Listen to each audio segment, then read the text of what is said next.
So that's it being recorded. My name is Nancy Reich. I am the Development Coordinator for Arts, Culture, Health and Wellbeing Scotland. Throughout the year, we run a whole series of online conversations covering all kinds of topics, training, tying in with different events. And we're really delighted this month to be focusing on the Scottish Mental Health Arts Festival and working in collaboration to bring some of the conversations and activity that are happening across the in-person festival to an online audience and share it wider. So this morning we are joined by Gail Alderman from the festival, and also by Scott, who is joining us very early in the morning, and we thank him for taking the time out. He's joining from Toronto, and from the Rendezvous with Madness Mental Health Arts Festival. And this morning we're just going to have a look at the role of festivals, the role of culture, and some of the opportunities and challenges that we have, not just in Scotland but internationally at the moment.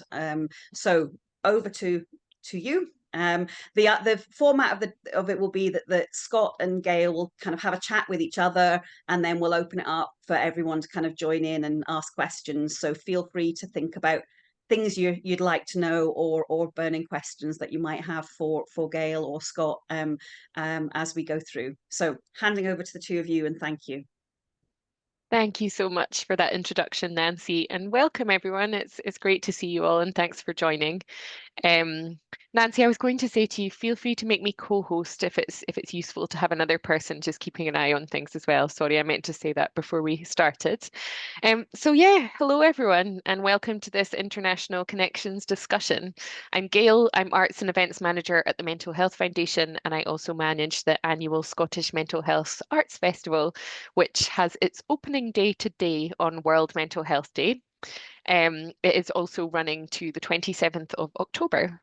And we're really pleased to be bringing you these online discussions during our festival, hosted, as Nancy says, with Arts, Culture, Health and Wellbeing Scotland. And huge thanks to Nancy for helping to pull these together and for supporting the festival. I'm going to say a few brief words just about our festival programme this year before we get started with our discussion, and before I kind of formally welcome Scott to the discussion as well. So as I said, the Scottish Mental Health Arts Festival is starting today. It is returning for its 18th year. We have over 220 events, quite a few more than that now actually, taking place across Scotland until the end of October. It encompasses everything from film, theatre, visual arts, music, workshops, discussions. And our theme this year that we're exploring, we theme the festival every year. And this year we are looking at the theme of invisible, so kind of stylized as in/visible. And with that theme, we're really considering what it means to be visible or invisible when we think about our mental health. Which aspects of our mental health do we keep hidden? What do we feel able to share and why? How can we use the arts and creativity to make mental health more visible and to give people a platform in a way that really engages people and challenges that mental health stigma? We also want the festival to explore who is made to feel unseen and unheard and why that happens.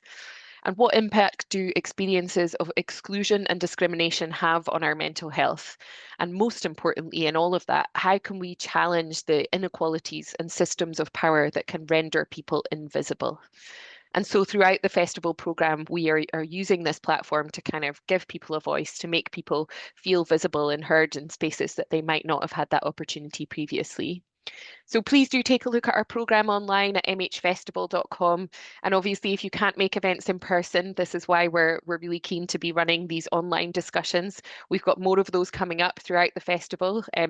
I'll share a couple of links in the chat soon so that you can access those.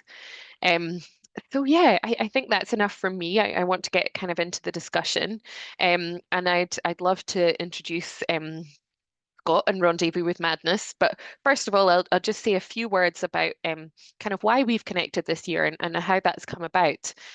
So Scott is the managing director at Workman Arts, a Toronto-based organisation who lead the Rendezvous with Madness Festival, which is a mental health and arts festival. I'll let Scott introduce that properly and say a few words, but I'll just say it's the longest running arts and mental health festival with a really interesting history. I'll let Scott touch on that more. And this year we've kind of admired them from afar for a really long time since our festival started, really, as another organization that was kind of doing really similar work to us, but was really kind of forged the way with that kind of work and really groundbreaking. And so we've admired them for afar and had some connection over the years. But this year we're really delighted to have had funding from Creative Scotland through their Go See Share Fund to expand upon that connection and to do some knowledge exchange work to really learn from each other and make that connection a little bit more formal. And I'm delighted that we're actually going to have the opportunity to visit the festival at the end of this month and to present a programme of Scottish films and talk about the work that we do in Scotland. So really looking forward to that and to going over. Um, so yeah, Scott, I'd like to hand over to you just to introduce yourself and perhaps say a little bit about the festival and its background, if that's okay.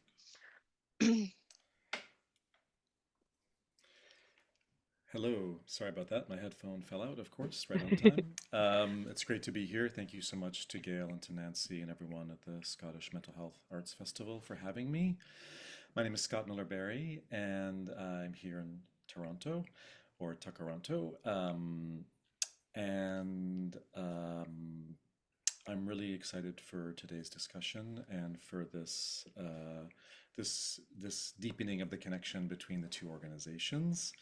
Um, I'm a filmmaker. I make short films myself, and I've been working in film and arts festivals for gosh, over 25 years now.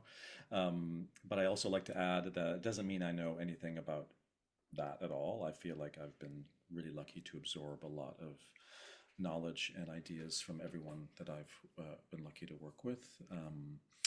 And I started volunteering at film festivals when I started making films, and that really inspired me to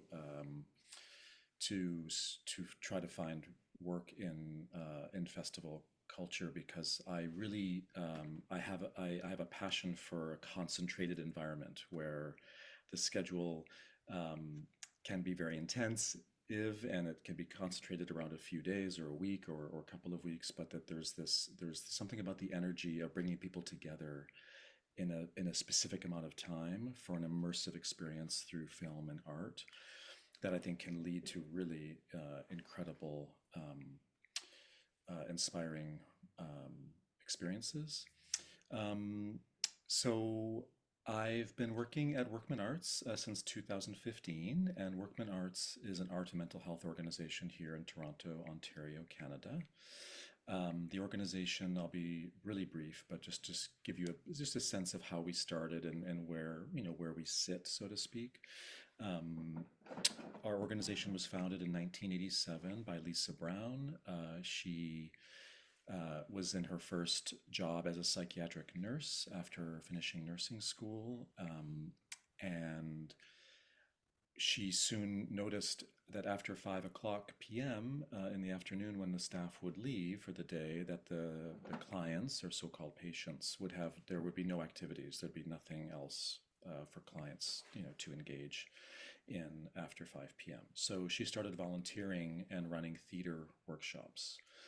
Um, and before long, she helped to start a theater company within the hospital, which is now happens to be Canada's largest mental health and addictions hospital in the country. So the theater company was incorporated in 1991, and literally the clients of the hospital would do everything. They were doing costumes and writing and lighting and acting and directing and box office and contributing to 100% of the whatever the production was. And that's the short history of the organization.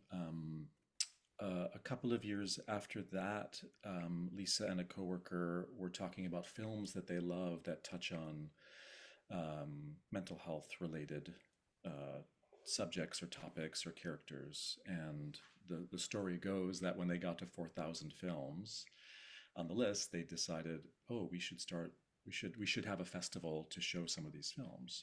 So that was in 1993. And this year marks our 32nd festival. Um, we are usually in October, November in the fall, similar to um Scottish Mental Health Arts Festival. And our focus is on film, as is our history, but we are also like your festival. We also branch out into other disciplines like live performance and comedy, for example, and this year music. Um, we have a gallery exhibition every year, for example. We like to One of the things that I think makes Rendezvous a little different is that we like to have very long discussions after the program. So we try to, when most of us go to film festivals, there's often like 15 to 30 minutes maximum for a Q&A or discussion, and it can feel very rushed and kind of skimming the surface, so to speak. So at Rendezvous, we make a lot of time, and we put effort into finding artists, people who are connected to the themes of the film. It might be family members, it might be activists, it might be clinicians, it might be a social worker, for example, um, to have a deeper discussion. Um, and I can give some examples later. Um, Maybe I'll stop there for now, just to keep the discussion going. But that's sort of a highlight. I'll put some links into the chat for folks as well if you want to check out our website. But yeah, thanks. Thank you so much, Scott. That's really, yeah, I find it really interesting the way the organization was initially set up and the festival kind of came out of that. And 32 years is an incredible length of time to be running. It's really impressive. And we can get into a little bit more of the kind of how that's kind of evolved and changed over the years as well. I liked what you were saying there about kind of putting the films and the events kind of into context, I guess, after they have is screened, and how important that discussion element is to your festival. And that's something that we really try to do as well. It's um yeah, I think that discussion and connection that people have after the events is hugely important to us as well, especially with some of the topics that we're discussing. I find it just really interesting that two kind of probably in lots of ways quite different organizations in different countries have these festivals with very similar ethos in lots of ways. And we, you and I have chatted quite a lot over the last few months and really discovered that there are so many similarities in the work that we do and why we do it and that kind of thing. And what I wanted to ask is the kind of why of it all. So why the arts and mental health? Why is that so powerful? Why are the arts such a powerful way of opening up discussions about mental health, about Mm, kind of challenging people's ideas and perceptions of mental health? How have you mm, how have you found that over the years? Can you speak a little to that? mm. Thank you. Yeah, it's been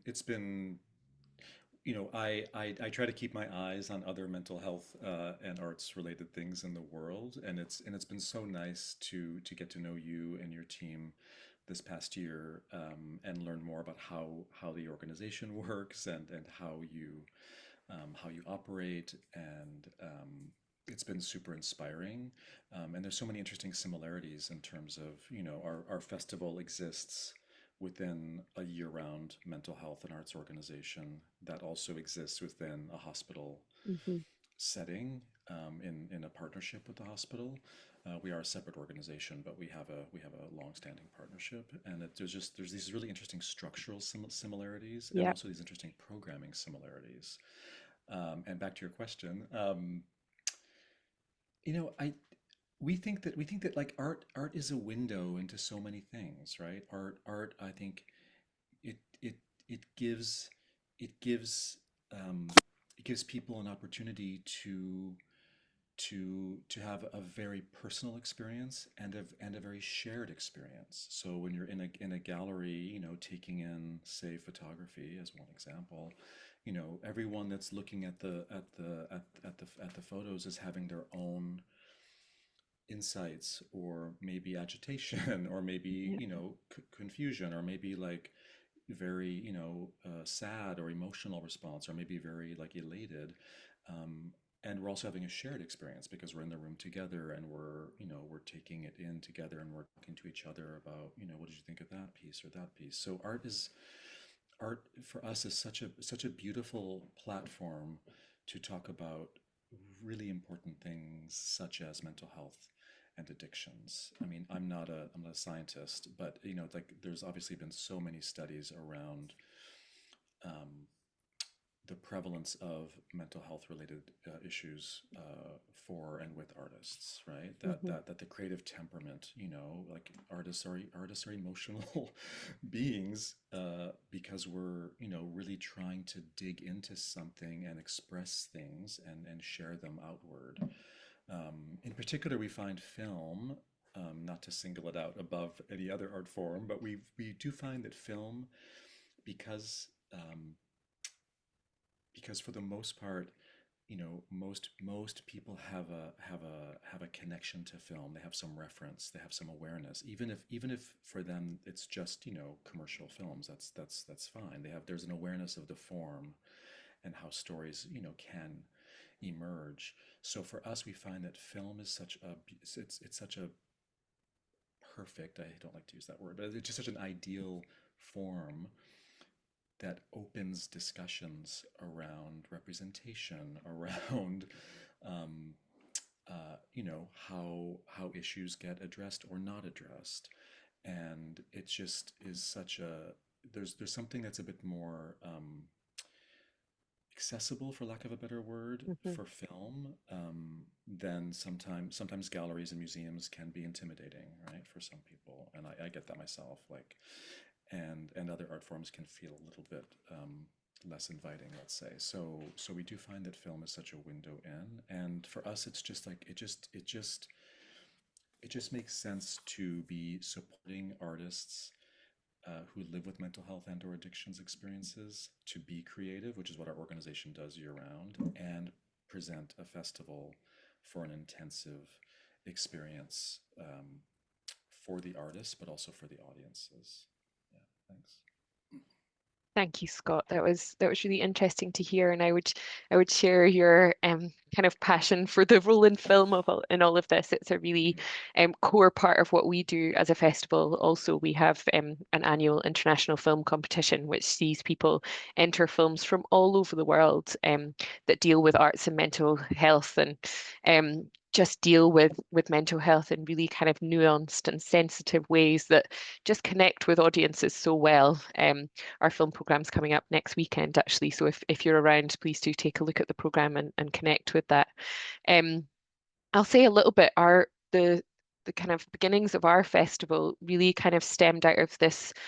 There was a kind of national mental health anti-stigma campaign at the time, and there was a kind of study of this campaign, and what they realized was that maybe some of the traditional ways of addressing mental health through campaigns weren't connecting with people in the way that they had hoped they would. And so at the Mental Health Foundation and with some other organizations as well, we started thinking about what ways could we connect with people kind of on a deeper level to better increase awareness and understanding of mental health, and to allow people to connect with quite difficult topics and conversations in a way that they were kind of comfortable with, and gave them that little bit of distance, but allowed them to kind of connect and share, and to kind of deepen their understanding. And the arts was something that came out of that. And our festival also started as a kind of weekend of film initially, and then kind of there was such a lot of interest in that first year, and the program kind of expanded out of that, and we more and more partners came involved, and we kind of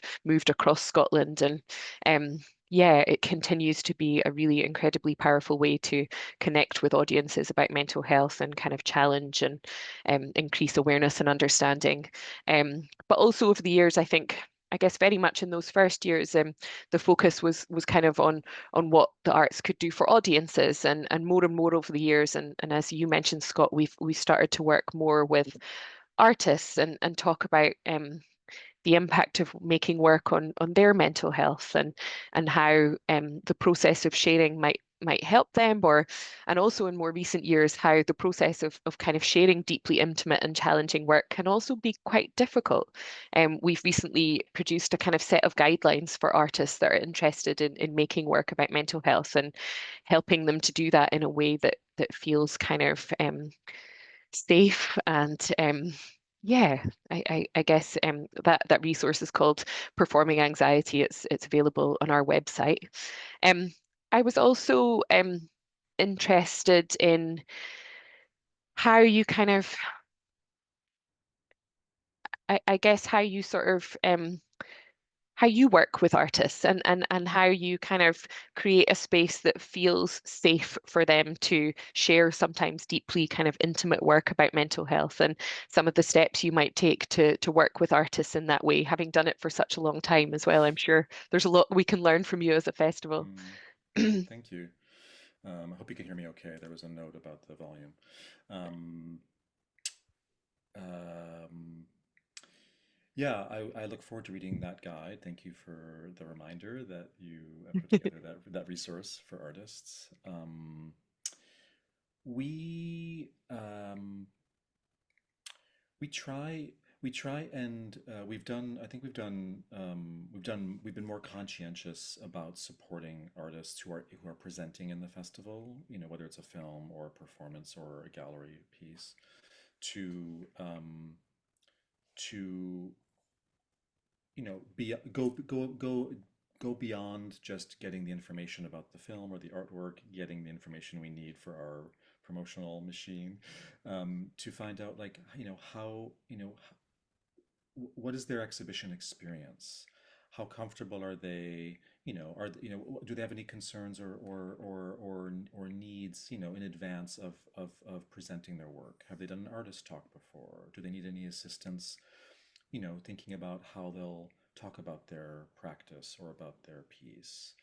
Um, we we do a session for moderators, for example, before the festival, where we talk about, like, what does it mean to be a moderator? Like, you know, what are the goals of moderation? You know, what are the things you should be looking out for in terms of, you know, making sure the discussion is, you know, everyone's contributing and that the audience is also contributing, and what to do if there's a question that someone doesn't want to answer. You know, like, just kind of talking through, like, the things that can happen. We're trying to be a bit more proactive, if I had to summarize Yeah. these things, you know, and we're trying to, you know, think about um, not just supporting the creative aspects. You know, we don't do a lot of commissioning, for example, for the festival. We do have a youth program that I can talk more about if people are interested or have questions. You know, where we do commission new short films by young creators under 30 years old who make a new piece for the festival. And this is a good example, because for that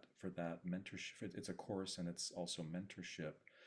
We have what we call an active listener who's also in the course with the participants. And this person is just there in case anyone needs to talk about something that's coming up for them, right?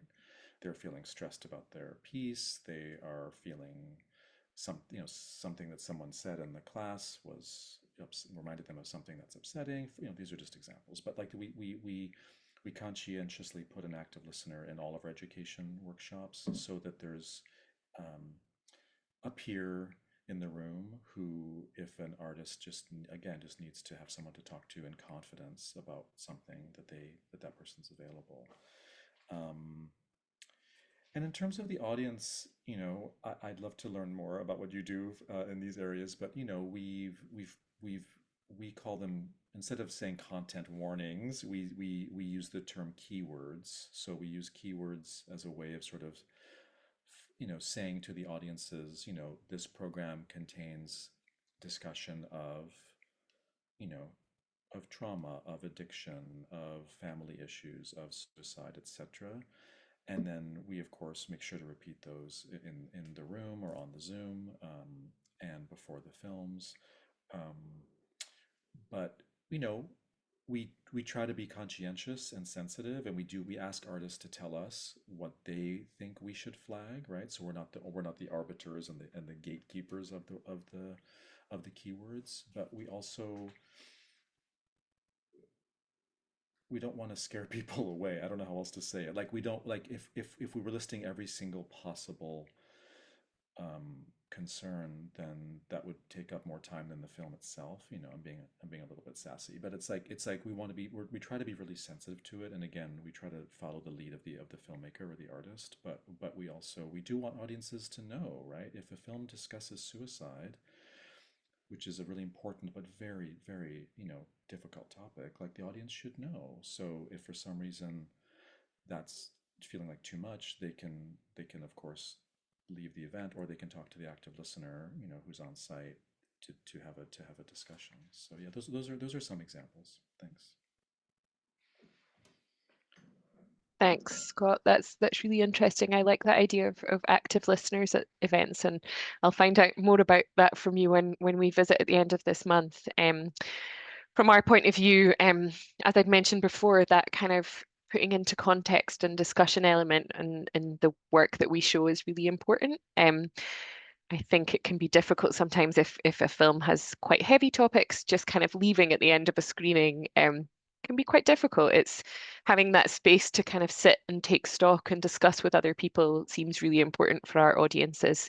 We also try to have kind of quiet areas that people can go to if they want that reflection time afterwards as well. And yeah, I share some of your thoughts as well around that idea of kind of content warnings. And I like the way you put that around sort of keywords. That's something we try to do as well. And again, sort of trusting the artists to kind of inform us about what they think is needs to be mentioned and should be kind of given to the audience. I know there's been some interesting discussion around that idea of kind of content warnings or trigger warnings, which is kind of terminology that we don't use, but others still do. So yeah, thank you for sharing that. And in terms of that kind of artist support, I wanted to ask, again, I know we've talked about this a little bit already in some of our conversations, but the kind of landscape in Scotland at the moment is such that it's a really challenging and difficult funding environment. And we know that that's having a big impact on artists, particularly freelance artists, but also venues and anyone working in the arts. Really, it's something that's our team is constantly thinking about that just that challenge in securing funding for really important work about the arts is very difficult at the moment. And I wanted to ask you if that's something that you're finding in Toronto and Canada as well. Is that something that's difficult for you at the moment? Yeah, thank you for asking. Yeah, we're in Toronto and also across so-called Canada. We're in a bit of an arts crisis. I don't use Yeah, that word lightly, but it's like our most of the governments here were very put a lot of money in during COVID into relief programs, for which was very important and essential um, for people who were unable to work, of course, and all of those things, and but including the arts, like Workman Arts, among most arts organizations, were lucky to receive some COVID supplements or support funds to help us bridge um, the pandemic. Um, but what I've noticed, and I'd love to hear how it's shaking out in Scotland, is that it seems to be partially an economic response to the deficits created by the COVID pandemic, and needing to put money out to help people, and at the same time, um, I see it as part of an ongoing trend in government funding of the arts in Canada.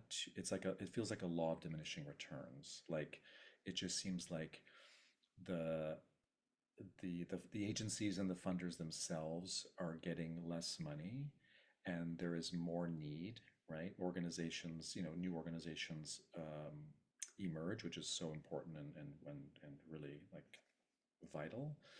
And then the older organizations like ours, are trying to keep the doors open and keep the staff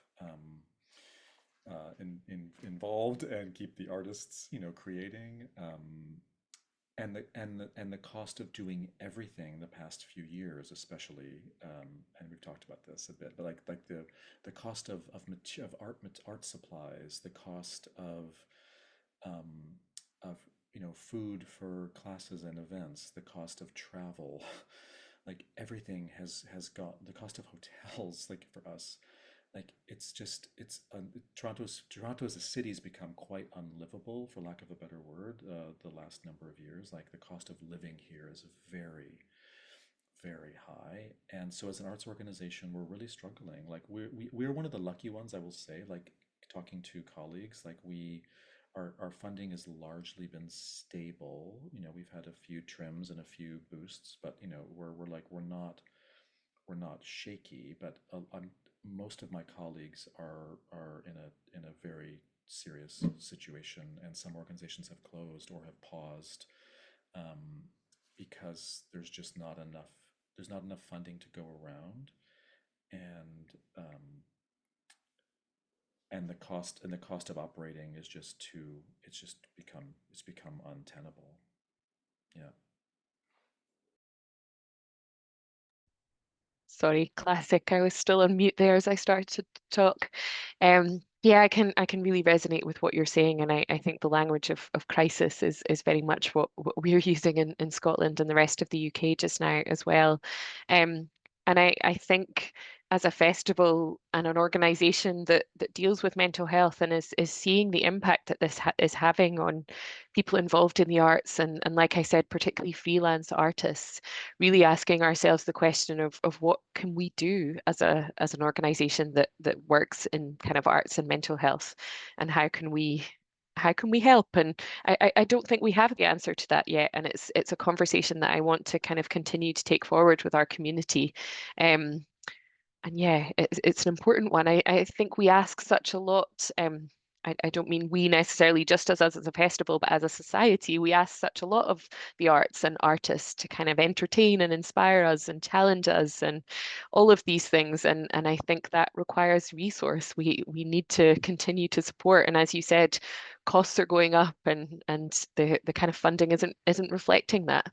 We're facing a similar situation here with, venues facing closure and that kind of thing, venues that we've worked with for a number of years, and it's really difficult to see. So yeah, thank you for responding to that. Um, I want to kind of change change things slightly, and I'd love to know more. I'm aware of time, and I want to bring in some questions. And so I'd love for you to maybe talk about a highlight that's maybe coming up for you in the program this year, and kind of mention some of the program that's coming up, if you don't mind. Yeah, thank you. Gosh, it's hard to pick one thing. But maybe I'll start with an obvious highlight, which is our opening film on October 25th. It's a documentary called Wapake, Tomorrow in English, and it's by an indigenous artist, Dr. Jules Arita Kustechin, who lives in what's commonly known as Vancouver, and it's a first-person documentary about residential school survivors. So Mhm. this is a very tragic situation, which is not unique to Canada, unfortunately, but a lot of Indigenous families up until the 1990s here, believe it or not, were torn apart when Indigenous children were forced to go to residential schools that were often operated by religious organizations, and were basically um, forced to kind of assimilate into white dominant culture. What the film does really beautifully is that because the director herself is related to survivors, she gets in front of the camera. So it's quite a unique form in that, it is a documentary about the impacts of trauma from residential schools, but then she herself, which was not her plan originally when she wanted to make the film, but she decides to tell her story and her family's story, and it's very powerful.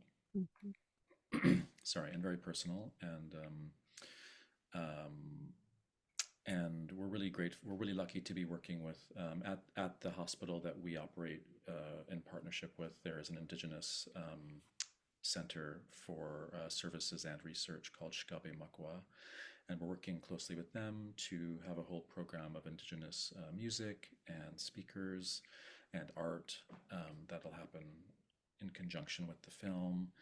And so we're just trying to, to give voice to these stories as we open the festival this year. And I'll put some links into the chat to the to the website and to this film, so you can watch the trailer in hopes that it'll come to Scotland sometime too. Yeah, absolutely. Thank you for sharing that. It was a film, as I was sort of looking through the program, it was a film that really stood out to me and kind of highlighted the way in which festivals like ours can, like you say, kind of give a platform and shine a spotlight on a really important topic. That's something we try to do within the program as well. And yeah, hopefully when we're over, we can see some of that work that you mentioned around that film as well. So thank you for sharing that.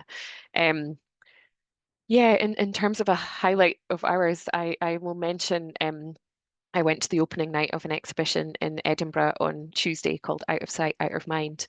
And it is an incredible exhibition. It's in Summerhall in Edinburgh, and it features 360 artists this year, all with their own lived experience of mental ill health and all, wouldn't necessarily consider themselves professional artists, but this exhibition really gives them a platform and a voice, and was just incredible to see. It was a huge turnout, and the exhibition takes 3 floors across this big kind of cultural venue in Edinburgh, and is just really impressive. It's on till the end of October. If anyone's based in Edinburgh, I'd really encourage you to go along. It's an incredible exhibition, and that was a real highlight for me. It kind of is every year, but it was great to go through and have that as sort of our opening event. So yeah, I think that's one of the main ones I would mention. But we've got our film program coming up next week, which is incredible this year as well. And there's a real spotlight for us this year on men's mental health, and a film and a theatre show that really kind of spotlight that as well. But one of the kind of quotes from the exhibition from one of the organisers actually was, that really I feel fits into the invisible theme this year, was that this is a place where someone who feels as inconsequential as me can have an impact. And that really resonated with me when I read it. Just the kind of the power of that collection of artists coming together, and yeah, the impact that has on those involved felt really important. um just That's looking at beautiful. Thanks for sharing that quote. yeah, Yeah, yeah, thanks, Scott. yeah. um yeah, so I've probably got time for another question, and then I think I'll open it up to the audience. And I wondered, Scott, if you could, I think we've touched on this already, but I wonder if we could maybe both talk a little bit about what we want to get out of this connection between the two festivals and why it kind of feels important. I think I'll maybe start things off. I find it really amazing to talk to you over the last few months, and from kind of one festival organizer to another with, like I say, very similar ethoses and kind of similar background and history in lots of ways, to kind of talk through some of the similar challenges that we might face, some of um, the positive sides of things as well. But yeah, what might you hope to get out of these conversations, and kind of how do you see this relationship moving forward, I guess? Mm. Yeah, thank you. Thanks for the question, and thanks. I mean, I just want to thank you and your colleague Rob for initiating this collaboration, because I think one of the things I'm most excited about is that I feel like I never have enough time to connect to other arts workers, Yeah. in Toronto or Canada, let alone somewhere else in the world, to like just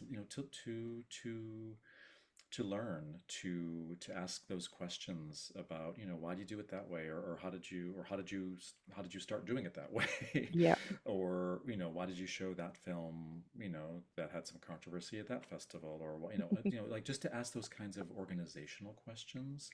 um, I think it's so important for arts workers to connect worker to worker, Yeah. and to talk about, you know those things I just described, like the organizational, issues. How do you find, how do you fund what you do, and where do you find the money, and what if you don't, but also to talk about, like what's it like to be working, working in mental health and arts, through a pandemic, for example. Yeah, It's like was very, very challenging, and the theme of to connect it to World Mental Health Day quickly. The theme this yeah, year is workplace mental health, and it's like I do think that it's been really nice to talk to you and your colleagues about, like, what is it like to be a work to to work in an arts and mental health context in an organization that is also connected to a larger yeah, um, health related organization. And like, how is it when there's alignment between those organizations? What is it like when there's misalignment? Um, so yeah, I'm excited for all of it, like the organizational side, but also the creative side. Like I yeah, I, I really believe in sharing. I'm so excited about your program at Rendezvous with Madness of short films from Scotland, and I hope that we'll be able to do an exchange, maybe next year or sometime in the future, to bring films from Rendezvous. So this idea of sharing artists and films and yeah. art. So there's, building a bit of a circulation network is also like very exciting to me. Thanks. Yeah. Thank you. No, we're really excited to come over and to have been able to make this connection. And thank you for being so open to it as well. It was great to reach out and find out that you were kind of excited about a potential collaboration as well. And yeah, we would love to welcome you in Scotland. So hopefully we can make that happen for next year. Yeah, and thank you also for kind of relating to that workplace theme. Again, I know we had talked about that a little, the kind of was the irony of working in an arts and mental health festival is that it's not always that good for your mental health. And it's something we kind of joke about it, but it's something we continually try to address and make sure that the team feels okay during all of this Mm, and that we're not mhm, overworking. And because I know there's a real culture in the arts, isn't there, of kind of doing everything you can to make it happen, and often kind of overwork and underpay. And that's something we talk about a lot within our festival team, and something we'd like to be part of trying to change going forward as well. But obviously, as we'd mentioned, the kind of current funding environment makes that really difficult as well, doesn't it? Um, I'd love now to open it up to questions if anyone has any. If not, I've got a couple more up my sleeve. But please pop them in the chat, or if you feel comfortable, coming on screen, that would be great as well. Um, that's a good question, Aisha, around is there an annual conference where everyone can meet and mm. exchange ideas? Um, no, not that I'm aware of, not specifically around arts and mental health. I know there are a lot of interesting mental health conferences that happen internationally, and sometimes, I've been at some of those and presented some of our work, so there can be some arts related conversations at those. But yeah, I would love to kind of have a kind of international network of mental health conferences. There was some work a good few years ago now around a kind of European collective of mental health arts festivals that I was a little bit involved in, but it didn't kind of get off the ground, I think mostly due to the difficulties of kind of accessing European funding. But it's something that yeah, it'd be great to kind of push and see if we could get something off the ground, and maybe these online discussions are a way to kind of start something like that. Do you know of anything, Scott? I was just trying to grab some of the history. There was a festival called Madness and the Arts World Festival, Okay.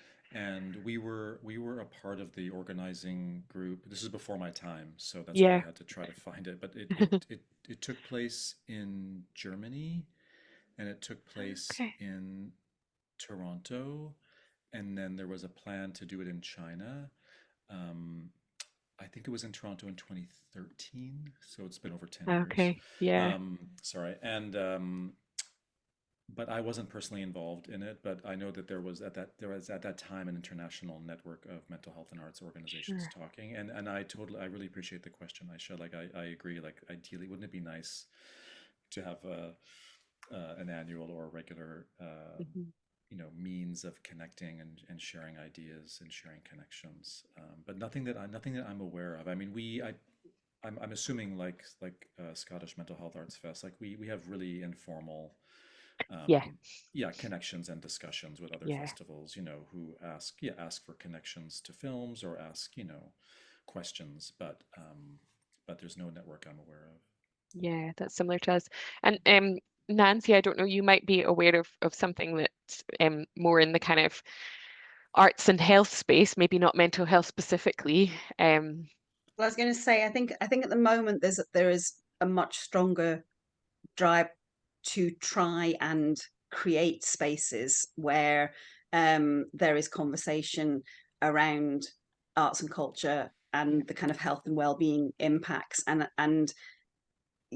obviously in Scotland we've just had the Healing Arts Scotland yeah, Week, which was a very broad, but it was an international kind of event looking at that the power of cultural intervention across a range of kind of areas of health.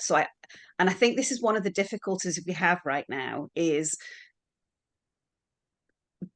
culture is a massive area, health is a massive area, and then it's whether we're trying, are we focusing on trying to join up bits, you know, so mental health is a topic right now where there's a lot of discussion going on a Scottish point from a Scottish point of yeah, view, within Public Health Scotland, within Creative Scotland, within so is it that we start these models around mental health while mental health is seen as a mushrooming situation?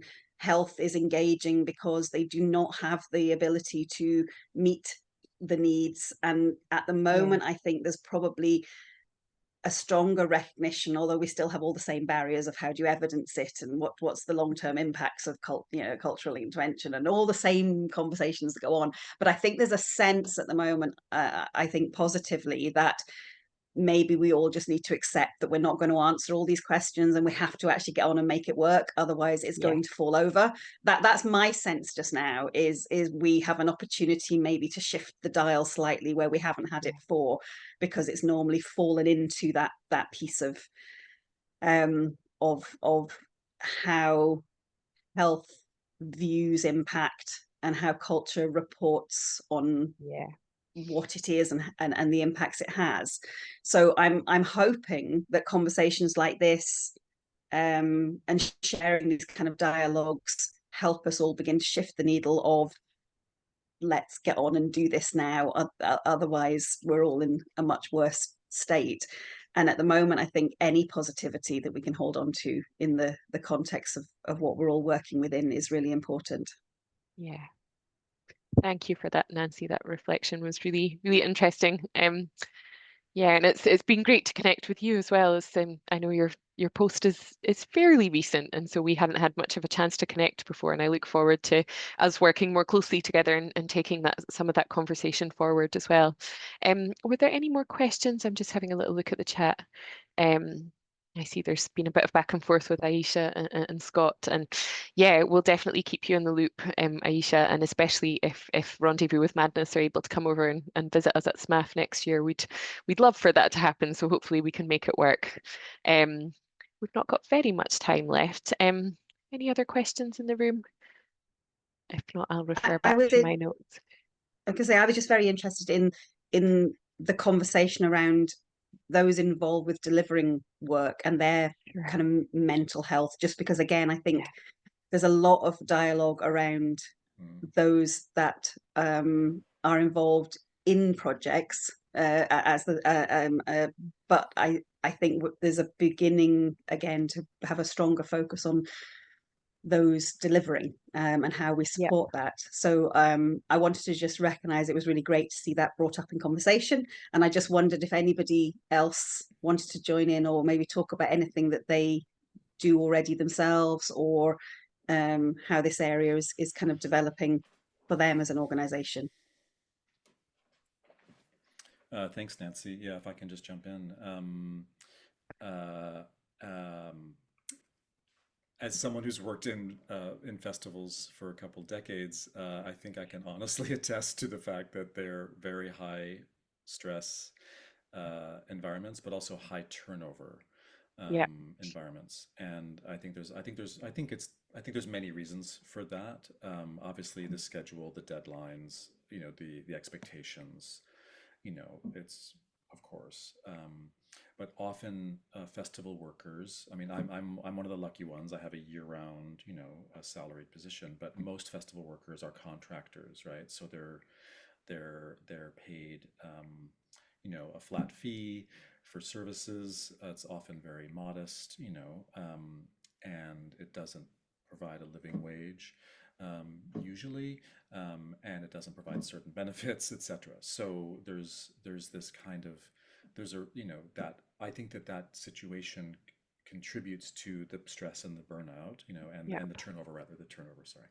Um, and some, but some things that we've done, Workman Arts and Rendezvous with Madness, to try to address that is, for one, myself, what I've learned, as I'm, moved up in positions over the years, is just to make space, to make the staff and the workers, regardless of the part-time, full-time, new, old, to have discussions about this, to have discussion, to let them know that it's okay to talk about stress, to talk about concerns, to talk about workload.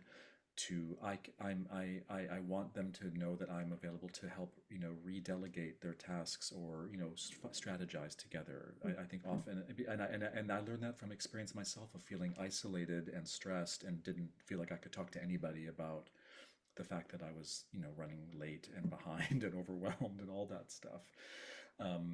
We do we try to hire staff and instructors and contractors who have lived experience. Like, that's a priority for us.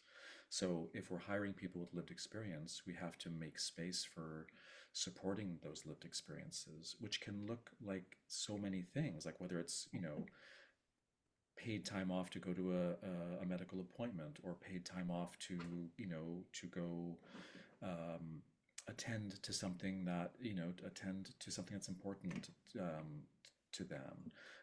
We do more mental health related trainings for staff, where create a space that's optional, but that's encouraged, where people can, talk about what it's like to work in the arts and mental health. We and we just provide certain. We've been one of the advantages of being connected to a hospital is that we do have access to certain employee programs, even though we're not staff of the hospital. So those programs do provide free, anonymous supports for all of the people that have a presence at the hospital. So yeah, those are just a few of the examples. But it's hard. To connect it to the previous question around funding, funding challenges. It's like we pay better than average in Toronto to our workers, which is lovely, but it's still not enough. Um, and when your funding is very, very, very tight, how do you slice the pie even smaller to try to support everybody? It's an ongoing challenge. Yeah. Thanks for sharing that, Scott. I can again really resonate with what you're saying, and kind of, yeah, I think some of these kind of conversations and challenges are things that we face as a festival team as well.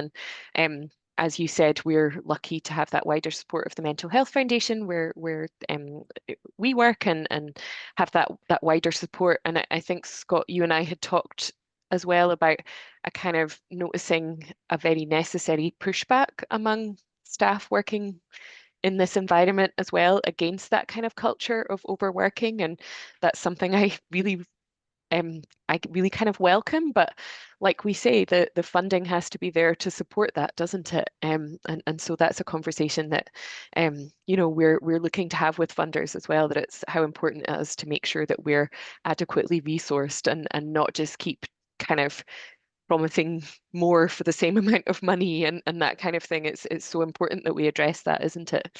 But yeah, I think that's about time to wrap things up, isn't it, Yeah, I was Nancy? going to say we're just getting towards the end of it.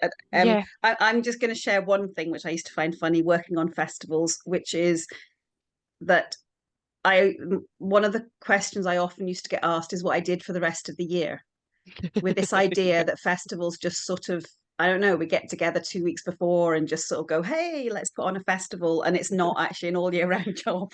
Yeah. So I just thought, just from that kind of festival kind of culture, there is that Yeah. sense that externally, I think sometimes there's a lack of understanding of the amount of work that goes into what's seen as a very short burst of activity. And quite often what's also not recognized in kind of festival culture is the amount of work you're involved with throughout the whole year, and not Yeah. just the program that gets put on. That's the visible piece.